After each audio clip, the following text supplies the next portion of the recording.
Just hours before his 30th birthday, a trip into the backyard of his home on Laura Street landed Eddie Henderson in the hospital, suffering from injuries he would never recover from.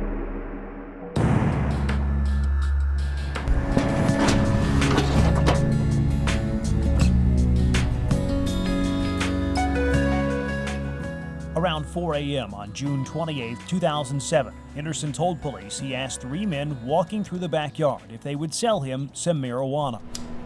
But the transaction quickly fell apart. Some witnesses heard approximately 3 gunshots. When police arrived, Mr. Henderson was found lying in his backyard. He couldn't move with a pool of blood around him. One of the men had pulled a gun and shot Henderson in the neck.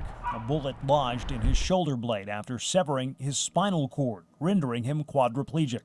Nearly a year after the shooting, authorities reclassified this robbery as a homicide. His injuries from the gunshot wound are eventually what caused his death. Investigators received some suspect information from Henderson and others, but nothing good enough to develop a solid lead. They hope someone can shed more light on what Henderson was doing in the backyard. $70 worth of marijuana is a lot of marijuana for one person to smoke. Was he going to smoke that with somebody else? Maybe those somebody else's knew he was going to go see who he's going to meet up with. It's also possible Henderson's marijuana story may be just that, a story. Maybe he specifically went to his backyard to do this drug deal. And like I said, maybe he was afraid to say exactly who it was and feared that they may come back to kill him.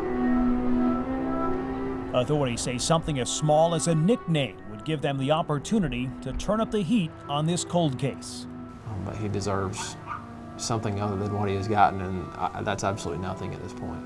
Investigator Kilgore remains hopeful one of the 2 men with the shooter on that ill-fated early morning will eventually come forward. In Chattanooga, Joe Leakey, WDEF News 12.